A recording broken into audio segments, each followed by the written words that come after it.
वो यहाँ पे शूट पे नहीं थी, और होती तो और भी दुखी होती, क्योंकि मैं भी काफ़ी अझेल हो गया था, क्योंकि मैं भूखा रहता था और ये सारी थॉट्स चलती रहती थी।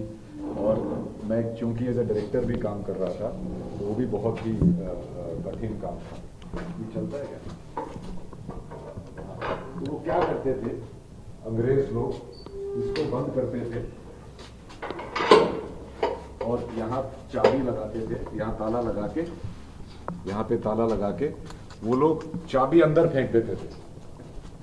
नए प्रिजनर के साथ ऐसे करते थे। तो अगर आप इसको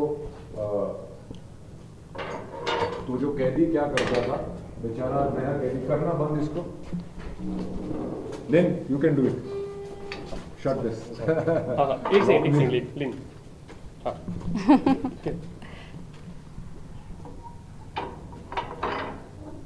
This is extreme case of हाँ, तो वो चाबी आपको दे देते थे, और जो नया कैदी होता था वो सारी रात ऐसे चाबी को घुसा निकाल के हाथ उसको करता रहता था। तो आप अगर खोलना एक बारी Are you sure? खोले जल्दी को। तो सारा दिन वो ऐसे इसमें चाबी लगाने की कोशिश करते रहते थे सारी रात, और वो एक होप होती है ना कि मैं निकल जाऊंगा, भाग जाऊंगा, उसमें वो टॉर्चर एक अलग होता है। सावरकर साहब की खुद की माय ट्रांसपोर्टेशन फॉर लाइफ किताब है, और भी बहुत सारे राइटर्स ने ये लिखा है, पर ये पता नहीं क्यों ये इस इतनी दर्दनाक जो पनिशमेंट्स थी, और ये जो एक जगह है और यहाँ पे जो टॉर्चर होता था, वो मेन स्ट्रीम इंडिया में, मेन स्ट्रीम हमारे इतिहास में, हमारे उसमें, हमारे एजुकेशन सिस्टम में ये सब है नहीं, क्योंकि जो यहाँ पे लोगों ने झेला है वो अझेल था। और जो बाकी लोगों को वहाँ पे जो नॉन वायलेंस वाले होते थे, तो उनको तो प्लस जेल्स में रखा जाता था, उनको तो खाना पीना, crockery, butler, rose garden, volleyball court, badminton court, तो ये सब चीज़ें होती थी, और खाना वाना उनका अच्छा होता था। यहाँ तो जो मार है उसको आप सहन नहीं कर सकते। अगर आप देखें, ये भी एग्जाम्पल है कि ऐसे एक कस्तरी मिलती थी जिसमें इतना पानी होता था, आप इसी में खाओ, इसी में सब कुछ करो, और कुछ नहीं था, ऐसे कंबल मिलता था और ऐसे संगों में रखा जाता था। ये तो यहाँ से कुछ साल पहले, 10-15 साल पहले, उनके सारे नामो निशान मिटा दिए थे उन्होंने यहाँ से।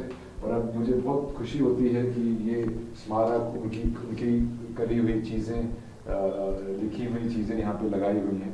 हमने एक चीज़ और देखी थी कि दीवारों पे जो लिखा था वो जी, उन्होंने वो क्यों यहाँ पे अपने माइंड को एक्टिव रखना चाहते थे, तो उन्होंने यहाँ पे रह के 6000 कविताएं लिखी, और वो वेट करते थे कि कब पनिशमेंट आए और कब उनकी दीवार साफ की जाए और वो और लिख दें। वो सारी इन्होंने कंठस्थ की, और वापस जाके जब वो सेलुलर जेल से छूटे और जब वो मेनलैंड में जेल में गए, जहाँ पे उनको कॉपी पेंसिल मिलने लगा, तो उन्होंने वो सारी कविताएं लिखी वहाँ पे। और आप इमेजिन कर सकते हैं, यहाँ पे तो लाइट है, आपको मैंने नीचे दिखाया था, एक्चुअली में वैसे रहता है, पर ये बहुत अच्छी तरह बनाया हुआ है, इनकी रिकग्निशन जो मिल रही है। एक चीज हमने जाना कि इन्हें बहुत लिखने और पढ़ने का शौक था। रंजीत, आपका क्या शौक है, बताइए। इनका किरदार और इनकी पिक्चर बनाते बनाते मुझे भी लिखने पढ़ने का शौक हो गया है। सारी उम्र लिखने पढ़ने से परहेज करके आज मैं बस पढ़ लिख ही रहा हूँ।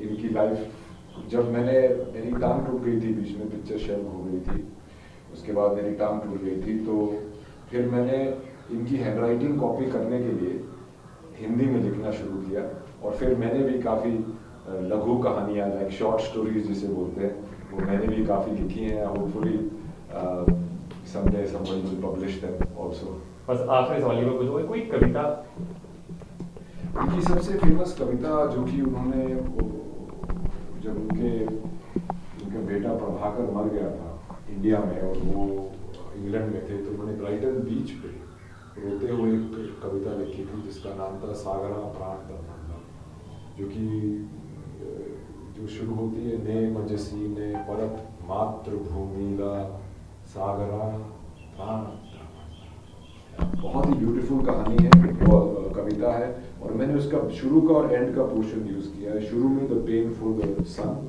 और एंड में his hatred for the thing, कि भाई हमारा भी एक संत अगस्त्यस है, क्या हीरो बन रहा है, अंग्रेजों के अंडर आके सागर, वो तुम्हें एक घूंट में पी गया था, तो that was his thing and उसके अंदर इन द मूवी फिर आई किल पंडित जैक्सन, कन्हरे kills Pandit Jackson with the same gun that was sent by Mr. Savarkar from India House.